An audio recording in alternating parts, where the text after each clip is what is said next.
This is Mark Guerrero. Welcome to East L.A. Music Stories, episode 9. My guest is Bobby Avila, who has had an incredible, amazing life. It's very dramatic, could be a movie, should be a movie. He grew up in San Bernardino, California. And at age 9, something terrible happened, which changed the whole course of his life. So welcome, Bobby. How you doing? I'm doing fine, Mark. It's a pleasure being here and talking to you again, brother. Yeah, likewise, man. So tell everybody what happened to you when you were about 9 years old. Well, I grew up in a wonderful family, and unfortunately, I had experienced, losing my father at 9 years old. It was pretty dramatic, and painful for all my family. And had an awesome and wonderful dad, more than any son could really ask for. So it definitely changed the course of my life. That's for sure. Well, as I recall, he basically went to work and never came back because he was in a car accident, right? Yeah, it's kind of weird. I didn't know until after the funeral. I had a dream, and I saw, how my father ended up in the car accident and stuff. And I got up in the morning crying and telling him, Dad, don't go to work. You're going to die. You're going to get killed in a car accident and stuff. And, unfortunately, he knew. He told my mom 3 days before that, because every day when he came home from work, he'd spend an hour in his room praying, and came out one day and just said his father was calling him home. My mom looked at him and says, "Oh, estás loco? You crazy? Your father lives in the back." And he says, "No, my father in heaven." And he said he was calling him home. So when I had that dream, that confirmed it 3 days later. Wow. So then you wound up having this stepfather that was not too cool. And eventually that led you to run away from home. Tell that story. Well, it wasn't a stepfather. I didn't really know him. After my dad died, I was so, messed up that I, started getting in trouble. And anyway, I ended up in juvenile hall. My cousins picked me up, and there was times where my mom didn't come home. So she really didn't expect me. She brought a man home, and it was kind of hard for me to deal with, and I rebelled and I did something I regretted for quite a long time. And I ended up running out the door, and a couple of blocks down, the train would always stop, and the boxcar was open, and I jumped in it. And How old were you when that happened? I was 12 years old at that time. Yeah, I just hopped on the freight train and I fell asleep, and ended up waking up in a freight yard in Los Angeles. At the time, I didn't know where I was at, looking in 4 directions, didn't know which way to go. And I went in the right direction, As it I turned ended up out. in East L.A. Yeah, you wound up in East L.A., right? Yeah. So, and you wound up at Belvedere Park, was it? I beg your pardon? How did you get to Belvedere Park? I walked, from the freight yard, went under the bridge there at the 7 freeway, ended up in Belvedere Park. Yeah, sleeping on a bench, for 3-4 days. 12 years old. 12 years old. And what happened? Well, guy kept walking back and forth every morning and come back about 4, a little after 4 and that. Saw me there every day for 4 days. And he finally came up and asked me, what my name was and where I was from. And I told him in San Bernardino. And I go, "How'd you get here?" "On a train." And he said, "You paid to get on a train?" I go, "No, I just jumped the train and I ended up here." Yeah, so his name was Adrian Ibarra, and Guevara, excuse me. And he saw I was in pretty bad shape. I was starving to death. And he said, "Let me take you home." And and feed you, and help you, get up on your feet. So I went home with him. Yeah. And anyway, fed me, made me some soup and stuff and that, and, started asking me questions and stuff. And I told him, what took place, what happened, story of my dad. And So his dad actually agreed to let you stay there. yeah, actually, he said, I'm going to ask my dad, if you can stay with us until you get off your feet. And I said, oh, I told him, Adrian, I don't want to bother you or intrude on you, stuff. And he says, no, don't worry. It's okay. It's all good, man. I want to help you. So his dad came home. He asked me to go in his bedroom, and I sat on his bed and I looked over to my left and I noticed there was a guitar, and I picked it up and started playing. I heard him and his dad talking, and what I heard the most was, well, he can stay, but he's got to go to school. And that was cool, and came in and told me, and then he saw me playing guitar and he goes, oh, you play this? Let me show you some chords and stuff and that. So that's how that took place. That was actually the first episode of getting started in the right direction. And it turned out that Adrian was he already in a band? Yeah, he was in a band called Shaggy and the Superiors. And he started telling me the issues that they had with their bass player.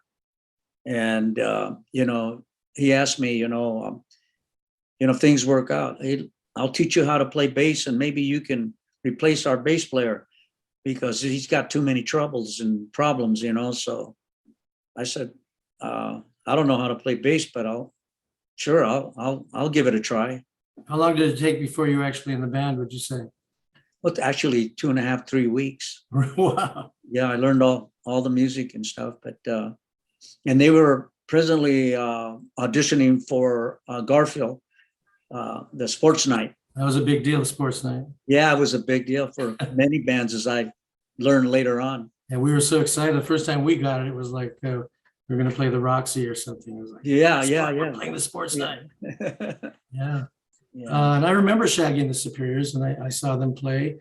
We might have even been on the bill with them at least once. I don't know if you were already in the group, but that's bad. My band. Yeah, I believe I was at the time, because I went to see you at Belvedere Park playing on a truck bed in that, with Mark and the Escorts. Oh, yeah, wow, Yeah. yeah.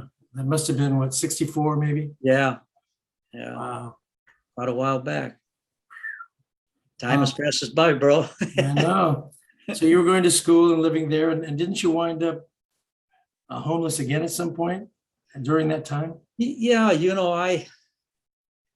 like I said, I had a lot of issues, mental, losing my dad was, devastating to me. And I could never, find any kind of peace. The only peace I had was playing music, and it helped me, forget my problems and issues. And when we weren't playing, I was back to being, travieso, just going in the wrong direction. So there were times when you were still a high school student that you were actually homeless, living on the street and going to As a matter of restaurants. fact, after the band broke up, and then I had you for PE, and I'd been out just about maybe I would say 3-4 days, and I was kind of swaying left to right, and you looked over at me and asked me if I was okay, and you asked me if I had eaten, and I said no.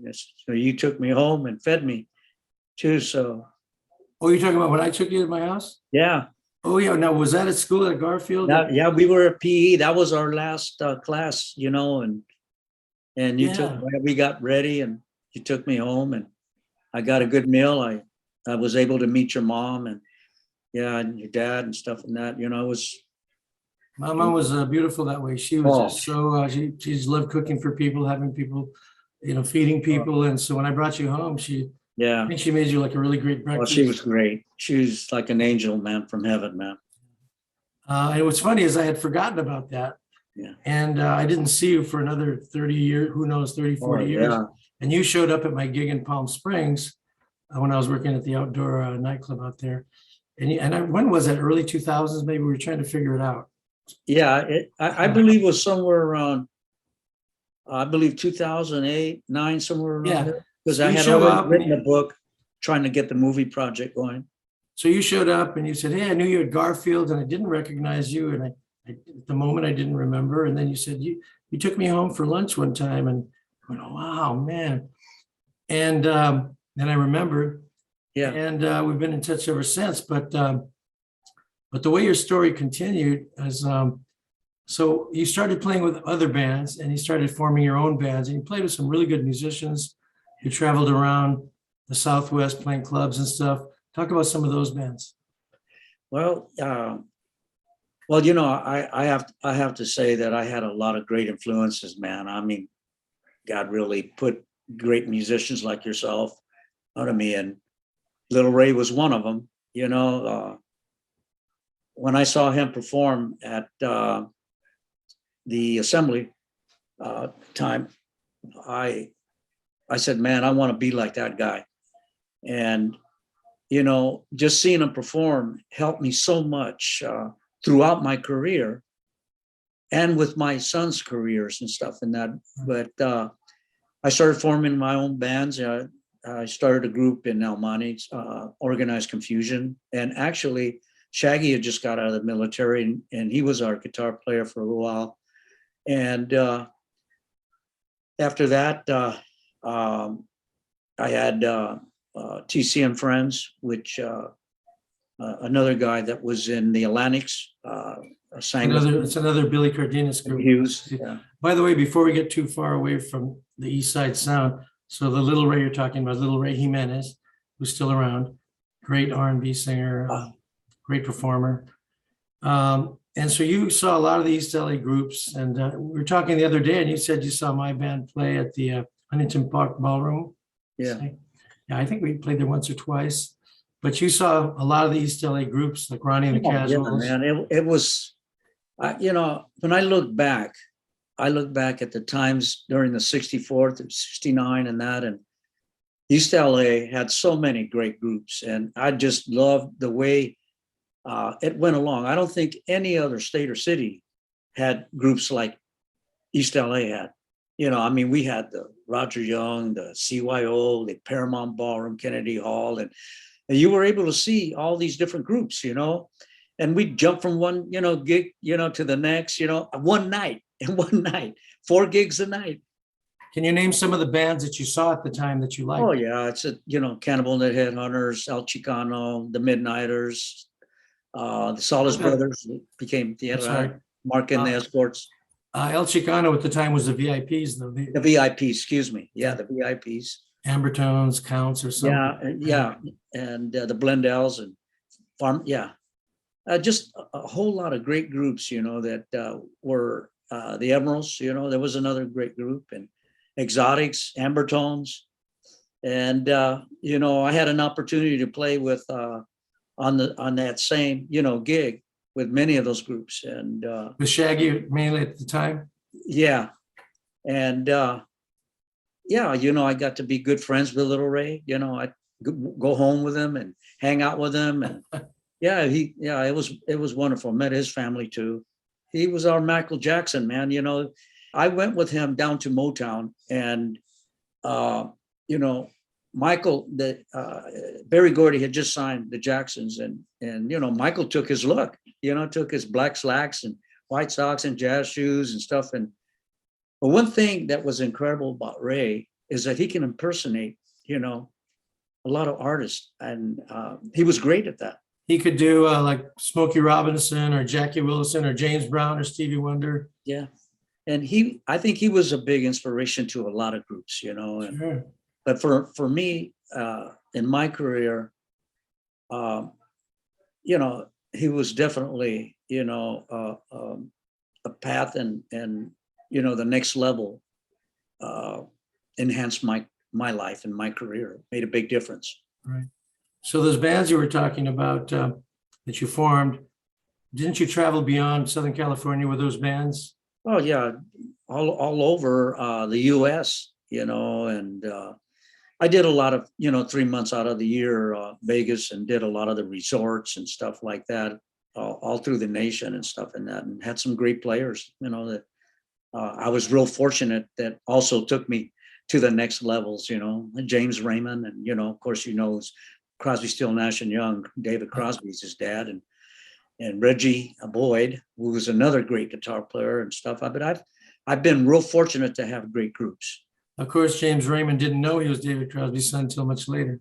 Yeah, until much later. That's when I came back from Japan that I found out that, he told me that his dad was David Crosby. So how did you wind up in the military? Did you get drafted, and when was that? Yeah, it's kind of ironic because I had gotten a draft letter, but it was dated like 4 years before, because, I was homeless, running around, I spent some good times in schools, which we call reform schools. I was always, there was times where I was starving to death, and I would sit in front of a store, break a window, and, and wait for the police to come and get me so I could, have shelter in that. So anyway, I was fortunate enough when I got that draft notice, I went into the recruiting station and told them, hey, how can you draft me? I got a record, this big, and they told me that they could correct that if I gave them 2 years, and they did. What year was this? 69. And you wound up where? Yeah, I ended up going to Monterey, then Fort Knox, and then I got other orders So where did you wind up? in Vietnam. And how long were you there? 16 months due to an injury, and that I was released early from a Were medical. you in the Army? Yes, And medical discharge. so that was, and don't you still suffer from PTSD? Yeah, lost a lot of good friends and kids and stuff that were in my squad. I was always a squad leader throughout my term in that, and responsible, and I felt responsible for their lives and stuff. And it's one of those things you just never forget.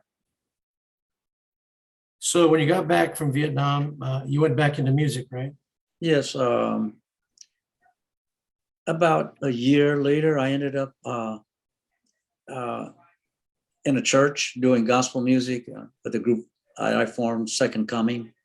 And from there, I decided to go back and actually joined another group called Higher Ground in San Bernardino. I had, in the group, I had another dream.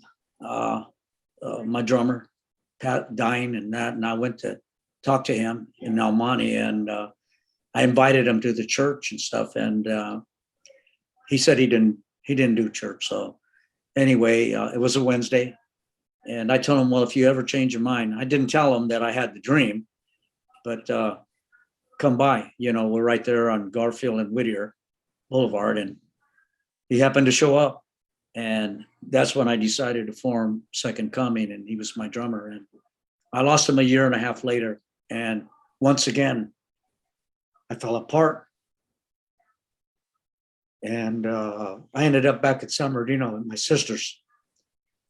And, I just didn't want to do anything anymore. I didn't want to do music, or I was done. But my sister talked me into going out at times when they went out. And anyway, I kept turning them down. Christmas, we were pretty close to Christmas time, and this was in, I believe, 74, 75. And we went to Durant's. They talked me into going, and it just so happened there was a guy there that I grew up as a kid with, and he just passed away about a year ago. Alex Abarca, who was a bass player, and he turned out to be a pretty good bass player.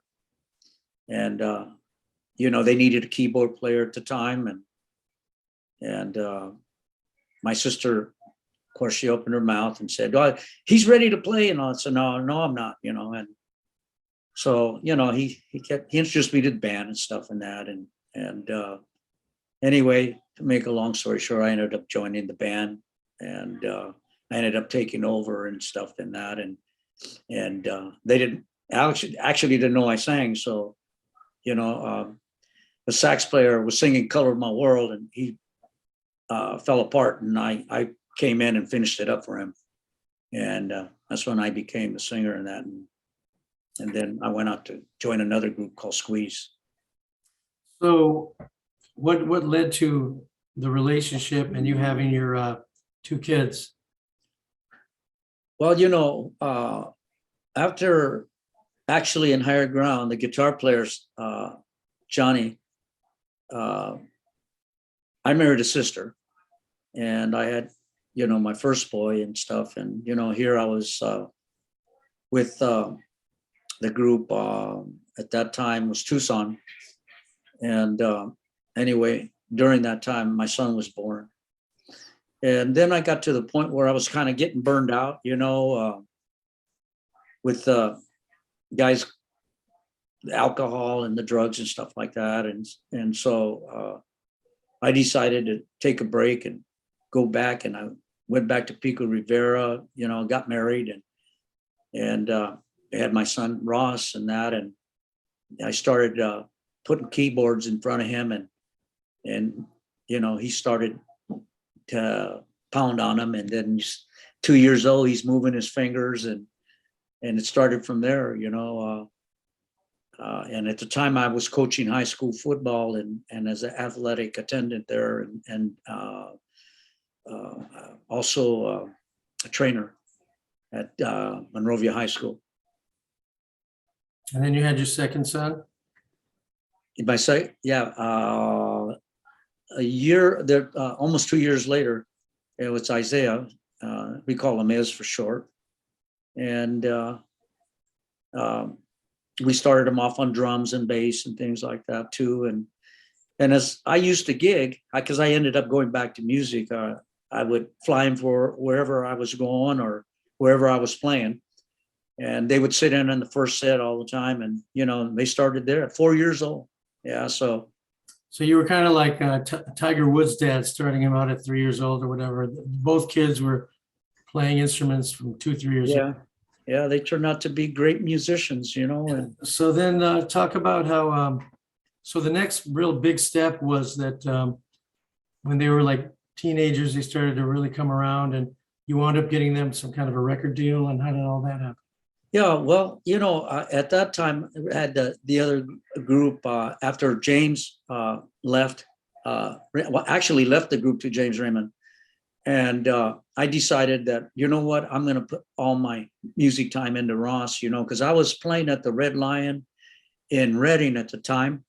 And when I got back, he had like 4 songs. He was always bugging me, Dad, when am I going to get to go in the studio? And so when I got back, he had 4 songs. Needed work, but you could tell he was ready. So I gave the band a notice, turned the group over to Ray and that, and decided to, go for the gusto, man. I throughout all the bands, I tried so hard to get them into originals and things. But they were too busy wanting to party and all that. So I said, yeah, I'm going to devote my time into my sons. And so Ross was ready. And we put 6 songs together. And my partner that I've known for years, Lee Silver, who passed away, and you of course, you met him. I introduced you to him. And anyway, hey, nothing like a Jewish man can go in and, through the doors, especially for, Chicanos and, Mexicans trying to, do urban music, R&B, difficult. Well, he had the connections. I mean, he knew Herb Alpert before Herb Alpert was Herb Alpert. Yeah. Well, that was his good friend, his close friend, Herb, he always used to tell me about Herb all the time. Mhm. Probably told you the same thing. I didn't meet him till he was much older, Yeah, I mean, yeah. A couple of years before he passed, I think. But he took the tape in and our package and stuff, and actually what happened, we were actually going to sign with A&M because we had did part of the album at Paramount Studios. Everybody would go there because they were the cheapest studios you could work at, but it was still a good studio. And I met Jerome Gasper, and he was John McClane's right-hand man in the, what would they call that? The A&R department. So we had a meeting, and man, he fell in love with Bobby. He said, man, Bobby's going to be a superstar. You know, let's go in the studios here and redo the songs, you know, and get better quality and everything. And so Did he already have a name for his group? yeah, you know, what happened, Janet was gonna. Janet, who you're not, you got Yeah, I'm sorry, Janet Jackson. Yeah, she decided to leave A&M and go to Virgin. So what happened, as Jerome was going to present us to John and John McLean at A&M, and you know, with the finished product. And anyway, he said, hey, I think we're going to get axed and stuff. So he's, you know, he gave me a call, told me I'd like to meet you guys. You know, I don't have good news. So we got there, and he said that they were going to be releasing them. They're going to, all the staff and stuff. So he gave me the masters and made 4 appointments, one Motown and Taboo, RCA and MCA. And at the time, some of the record labels already had young groups, you know, like the Boys and that. And I didn't want to get lost. RCA was starting a new urban division. So I took a chance with RCA. And yeah, they actually, Angela fell in love with Bobby, sent the tape to BMG in New York, where Skip Miller was. He was the VP in the urban division. And anyway, that's how it first got started. So your son, he was Bobby, but you call him Ross too, so people get confused. Yeah. So, so did he wind up getting a record out on RCA, or what happened? Yeah. Well, I got to tell you this because it's funny. As we walked into the meeting, you know, Angela told us that Skip was waiting. He was on the phone, and we're sitting down, me, Lee, and Junior, and he turns around and he says, "Do you got a meeting? Do we have a meeting?" And I go, "Well, I think so." And whoever he was talking to, he said, "I'll call you back later." Turned around and he goes, "Who are you?" I said, "Well, Bobby Ross Avila Sr. and Bobby Ross Jr. and Lee." And he looked at us and he goes, "I thought you were black." Oh, gee. And I go, "Also, Angela didn't send you the picture because the tape said Bobby Ross." So he actually thought we were black. So Angela could have told him, but you know, she wanted to. Because Bobby sounded black, right? Yeah. Yeah. He just had that urban feel, like Ray. Soul singer, yeah. Yeah. So the record came out, and he wound up, what they were opening for, what was the name of that group? Yeah. Well, it was Bobby Ross Avila. You know, it was Music Man that was released. Okay. Yeah. And actually it got released a little bit earlier because we had worked our fannies off to get the record out by October, November. So Skip called and said, well, we pushed it to February. And right after that, I had just got a call from 99.1 from Harley Davidson, who was a program director, and heard that we had finished the album. And I had told him, well, we got pushed back. So he goes, hey, come down to the station. Let me play it. You know, what's the single? He goes, Music Man. And he played it. And what happened? He pushed the record. And so RCA had no choice but to release the album. Wow. So it just went off the hook. I'm trying to think of the name of that group. How did you get your son on tour with that big boy band? Oh, it was New Kids on the Block. Yeah, New Kids on the Block. Yeah, and that, you know, if Harley didn't release that record, you know, we would have never been on that tour, because the tour opened up in February. But that's how much the agency in New York, Famous Artists, wanted Bobby. They saw longevity in Bobby.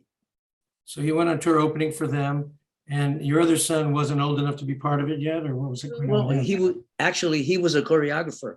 He did a lot of the background dancing, and the way I set up the show to be show, you know, the dancing, the moving around, had him up and down the stage, right? You know, and I had octopads, and I had the boys, you know, during the period where Bobby would go and do his solo, they would get on the octapads and play, because Izzy was already a natural drummer, and Terry too. So we try to enhance the show, and they actually fell in love with it. And Dick Scott, the manager of the New Kids on the Block, extended our tour for another month. So what happened next? After that, we went back home and started working on the second album. And I got a call from Skip talking they had signed Stevie B, and that's what happened. The conflict started there, and I had told him that if he could get somebody like Jammin' Lewis, Prince, or Quincy Jones, Chucky Booker, any one of those producers, I don't mind sharing the album. But he was persistent and wanted Stevie B. And I said, Stevie B's not up our alley. He's not an urban artist, So anyway, he got pretty upset and said, well, we didn't sign you. We signed Bobby. I said, mm-mm.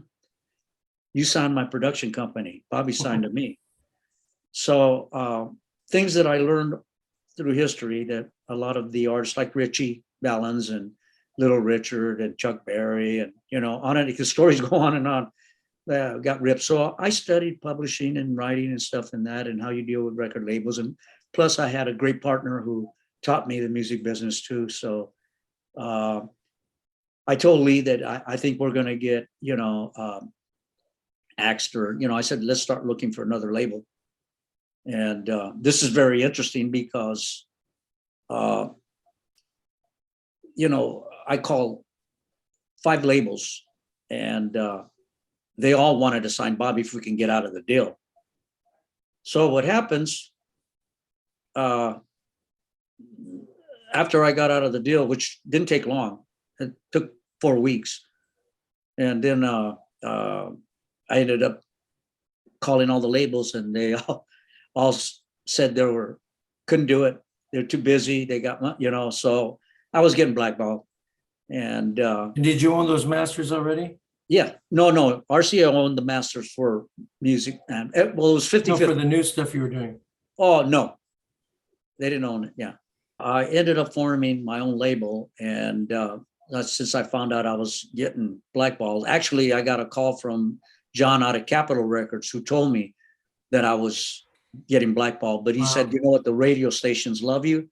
You're there whenever they need you. So, he said, continue doing what you're doing. So anyway, at the time we were planning to go back to Japan. We were invited back to do the music festival there, the teen music festival. And so I ended up changing the time and also the days. And I called in when I found out that we were going to be leaving the following week. And I talked to Gil there and asked him if he could squeeze me in. And he talked to Brian Gardner, who did the mastering, and they squeezed me in. He said, can you get down here in 2 hours? I'll be there. And I just happened to go in, and we started mastering, and we were on our 5th song, and the phone rang in the studio, and Brian answered it, and he's talking, and I continued mixing and kind of dialing in the vocals and stuff. And anyway, I heard him say, yeah, the kid from RCA, him and his dad are forming a label, and that they're going independent. And I looked over at him, and Brian says, hey, Terry Lewis said if you can send him a copy of the music at the end. I go, Terry Lewis, Jimmy Jam? And he goes, yeah. So I go, oh, where'd I leave my briefcase? And I had a bunch of other stuff in there. And it's funny because I had asked Skip, get me Jimmy Jam or Terry Lewis or one of those producers and stuff, So for the sake of the audience members that don't know who those people are. Oh God, they're actually, nobody's ever broken their record. They've got 2,500 platinum records as producers. And at the time they were producing Janet Jackson, right? Oh, Janet Jackson. Yeah, they developed and formed her. Yeah, and many others. So it was basically almost a miracle that he called when you were mastering and heard changing your son, the time, the day. Heard your son over the phone and was interested. And so what did that lead to? yeah, 2 weeks later, I'm in Minneapolis signing a deal without any question about what I asked for and everything. He was just happy and put us on their writing staff and producing staff. Minneapolis, I mean, he was, they were also involved with Prince, right? Oh yeah. Oh, Prince is an incredible person, but Prince loved Bobby. Boy, he had a real close relationship with Bobby. Yeah, but they're the ones that pretty much opened doors for us, and things just started to happen for us. Destiny. That's why I named the album My Destiny. Right. So that the RCA album that you had been cutting the things that they didn't put out. So did that ever get out, or did he just go on to be a producer after that? Your son? No, well, after RCA, we were just done, and they didn't have rights to the next album or anything, because I owned all the rights and everything. So, Well, but what happened to the record that you were mastering that you owned at the time? We actually redid 4 songs off of it, and of course Terry was and Jam was part on 2 of the songs, and which was released La La Love in 75, I believe. And we ended up on the charts on that one too. But yeah, that's when we did My Destiny. So your son did have a bit of a solo career off of that, a little bit. Yeah. He had some stuff out, but he wound up actually becoming more of a producer and a songwriter moving forward, right? Yeah. And then during that time when I was there, Jam was in Europe. And as soon as he got back, at the time we were already working with his rap and everything and that. And we already had an album's worth of music with his. And so when Jam came in, he was listening to Bobby's tracks and stuff and that. We walked into the studio when we were mastering. And as he walked out, I walked out and I handed him a tape of his. And anyway, the next day, I was at the Mall of Americas, looking for another hat and stuff. And Jimmy Wright he's part of the writing staff and plays great keys. We lost him 3 years ago too.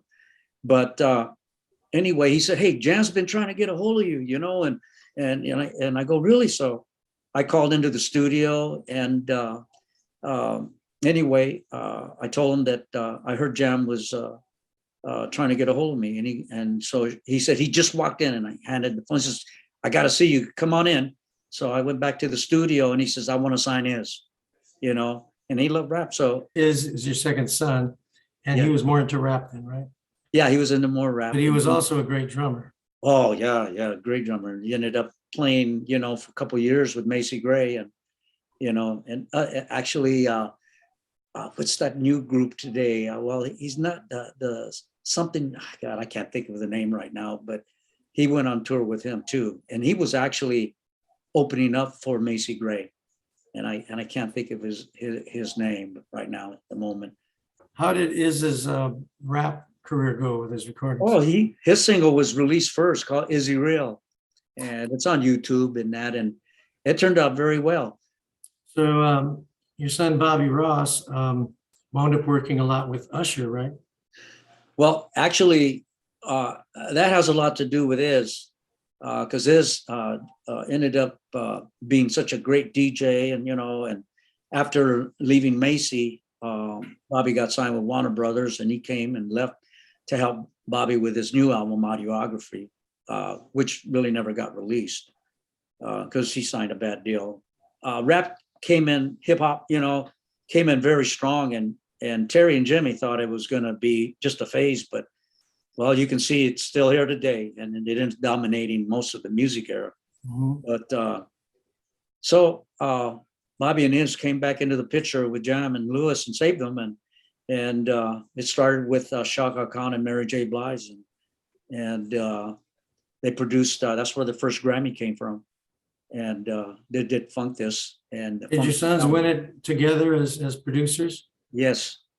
But yeah, they were the co-producers, and Bobby were the main producers in Iz.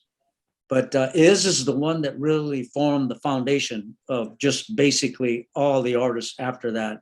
including in the Confessions album, is put all the, and Ross did the icing on the cake, is so talented and as a musician, he plays a lot of different instruments. And that's how they got 16 platinums off that Confessions album. And we went to the Grammys on that one. So how did the connection to Usher happen? You said it was through Izzy? Through Jam and Lewis, and that's why that I always told the boys, never burn that bridge, whether they produce or not. And actually, they were going to do some music for them, but they said not without the Avila Brothers, and so they kept faithful and loyal to each other still up to today. So tell me about your son's relationship with Usher and what their role was, et cetera. Okay. Jam and Lewis had a meeting with Usher, and they all sat in. And anyway, Bob and Nis presented their music to Usher, and Usher loved it. And so they just started working from there on the Confessions album. And Bad Girl was the boys' songs, and was half the album belonged to my boys and Jam and Lewis. So what was your boys' title? Were they producers? Were they arrangers? Producers. Now, had they won a Grammy before this one? Yes. And the artists were? Mary J. Blige and Chaka Khan. So they went on both of those artists? They produced both and won Grammy on both? Yeah, it was a combo thing, yeah. Wow. Yeah. Talk about a resume. Oh, yeah. So how many Grammys have they won? 5 so far. After Confessions, Usher hired as the music director because he needed a foundation, and that's what his was. And Bobby did a lot of lyric writing and and all the musicianship, as far as keys and guitar and all the other talk box, everything else, but Iz laid the whole foundation and video and arrangement on the videos and stuff. They did quite a bit of the videos that Usher had done lately for Burbank Studios and the last TV shows that he was on. Yeah, they did quite a bit. But the foundation of the Avila Brothers, as far as Usher's concerned, was the main guy that laid everything down. So what are your two sons doing today, each one? They're still continuing producing. Matter of fact, they're in L.A. working on some other deals in that right now. But they just finished Billy Cyrus with Snoop Dogg, and which got released during a day before the Grammys, and they had the big Grammy party and stuff in that. And they continue. They've Little John. They've done quite a bit of artists. I mean, there's a whole big list, and they can be found on Google, under the Avila Brothers and what they're doing lately. They're doing so much, I can't keep up with them. Incredible. So you want to talk a little bit about your land up in Arizona? Yeah, actually, in 2004, I had found out that I had prostate cancer. But to find out later down the years, which 3 years ago, it was brought upon Agent Orange. But I told the boys that I was going to go. I had bought property in '99, and I told them I was going to go up and start developing it. But the truth of the matter was that I didn't want them to know I had cancer. The doors were opening up for them. The 2004, they had just finished Chaka and Mary J and stuff, and I just didn't want to get them, all messed up thinking about me. So I went to the property in Arizona and started to live there and develop. It's 40 acres. 40 acres, yeah. Northern Arizona. I kind of had some visions, you know, in the future things would take place and that. And I wanted to make it a family ranch for friends and family, you know, friends like family. You've been up there and I've done quite a bit since then. And, Well, you just know, so I can explain to the people here, yeah, so 40 acres, northern Arizona. Uh, you know, there's an off ramp to the freeway. You got to drive like 7 miles on this little paved road, and then some more miles on a dirt road to even get to it. Yeah. 40 acres, and you built on the property a 2-story house. You got bunk houses. You got the solar. You got all that stuff. And since I've been there, here you have a greenhouse. yeah, It's like a Western town up there. It's yeah. incredible. Well, I Yeah. wanted to make it comfortable and convenient for everybody so that, you know, they'd always want to come back. But yeah, it ended up becoming my home. And I love it there. It's peaceful, you know. It's great scenery and, you know, and it's especially at night, you like that fire pit. So, you Oh know, my God. So I was up there for a few days, and yeah, it is very peaceful at night. See all Yeah. the billions of stars, and you got this giant fire pit in your front Yeah. yard there. And we Yeah, were well, I'm sitting out on the looking forward to- balcony with this gigantic fire going, talking about life and music. It's Yeah, I'm amazing. looking forward for you coming back. I got to come back, man. It's an incredible place, and I know you've added to other buildings since then. Yeah. So that's what I've been doing on the rest of these years, other than, you know, taking a break, I guess, there for in 2013, 14.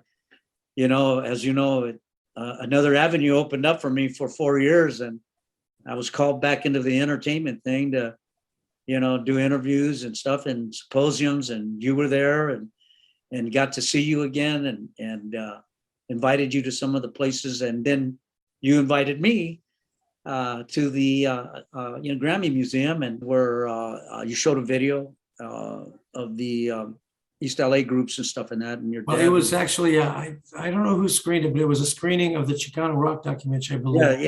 yeah. And it was at a time when my song and record "I'm Brown" was in the Grammy Museum for the first Yeah. time. Yeah. Around 2008 or 9. Yeah. Yeah. Cool, yeah. And so, you know, it was nice because I saw all the guys that I, you know, used to see at the gigs and stuff playing, and I was really, really blessed and honored, especially after you noted that how we should support one another as Chicanos in that, and you mentioned my boys and stuff and what they've accomplished and what I accomplished, and they were all so proud of me that boy, it just really hit the spot. You know, I'll never forget that day. You know that. I got respect and honor from them, and man, that was an uplifting. I was truly blessed, and I'll always say thank you so much for taking me that day. Incredible careers we've had, you know. We've been doing a What long a journey. time. Yeah, It goes all the way back to that East Side Yeah. sound, baby. that's where it all started. Yeah. So what a story from you being like a homeless kid sleeping in the park to having 2 sons with multiple Grammy-winning, platinum-selling artists, you know, producers. It's incredible. How does that feel? I never expected. I mean, you know, wow. I was just happy to write a song and produce, and now, you know, but And from that little homeless guy to 40 acres in northern Arizona with a freaking Western town that you built. It's quite a story. You should be proud, you know. I am, yeah, you know, I got more than I expected, you know, and I'm truly been blessed, you know. And you worked your ass off for it too, Yeah, right? Hard worker. yeah, I owe it to him because I never knew anything about building. I've been a musician all my life. I can't believe what you've done. Yeah, and so that, like I was telling you, I had sleepless nights, man. You know, hearing something, you know, how to do this and how to do that, you know, and it was like what I call the Holy Spirit just giving me the plans. Divine intervention. Yep, absolutely divine. Cool. So anyway, I think we hit about everything. Why don't you just make a last statement about how it felt witnessing and being a part of the old East LA sound of the 60s? Well, you know, I will never forget where I came from, and I can't take the glory. I got to share it with all of you, all the groups of East LA. That's where I started from. That's where I began, and I have been so fortunate to meet great musicians that taught me how to be a better musician and take me to the next level. And I'll never forget that. And I noted in my book. Oh, yes. Yeah, you know, So and you wrote a book about your story. yeah, it's my life story, and Show, know, show it to the sometimes, camera. Show it to the camera. sure. And anyway, you know, if it wasn't for them, I wouldn't have had a future like that. And I note everybody in there that I could remember that made all that happen. And not only that, I wanted, you know, because we were working on a movie project that never got off the ground because of offshore accounts, and it messed up everything. But it still could happen, right? yeah, it could still happen, you know. And there's been interest. As a matter of fact, I got a letter from Krishner Film Company. And so I sent them the script 2 months ago. And I got a letter. It would have been nice if I could just pick up the letter and show you. But they were interested, and they were going to look over the script and stuff in that. But I haven't heard nothing yet. But like you said, it could still happen. And but, you know, I wanted young kids and families, you know, that's why I wanted to do the movie so bad, to, you know, just see my story, you know, where they can have hope, and maybe these kids wouldn't make the mistakes that I made, you know. And I regret so much that how I felt about my mom and stuff and that. And, you know, we only have one mom, and thank God that, you know, I was able, before I lost her, everything was all cleared up and that, and actually had to wait till I finished. Well, I finished the book, but I had to wait till, you know, she had passed, because I didn't really want her to be able to, you know,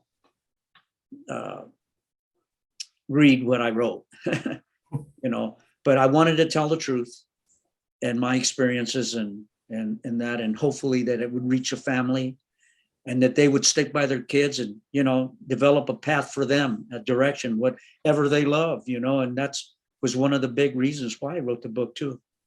But with all of your ups and downs and the good and bad, it wound up a successful life for you and for your sons. And here you are, still kicking, and you're doing great.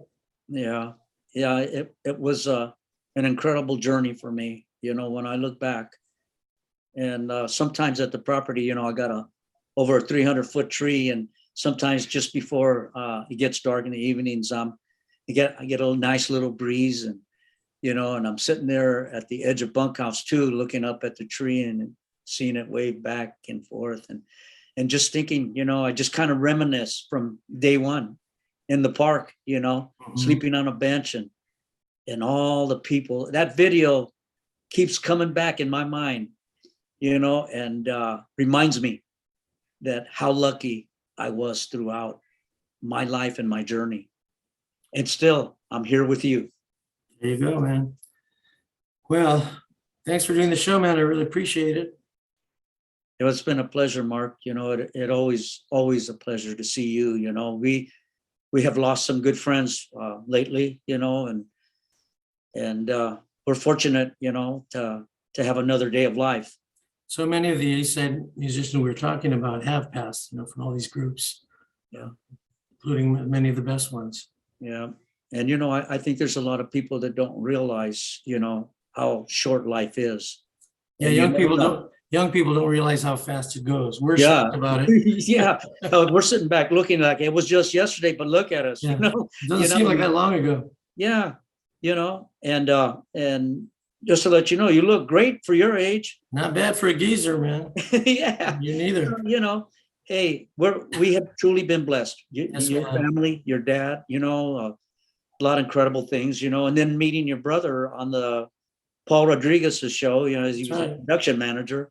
And that's how I actually found out, you know, that you were his brother, you know. And if I hadn't asked him what his last name was, And it started from there, and then meeting Little Ray and, giving me your phone number and stuff. And we hooked up, and I know we were on the phone talking, you're trying to remember me.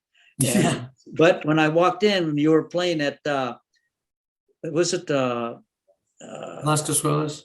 yeah, Las Casuelas. As a matter of fact, that was there a couple of doors down there today.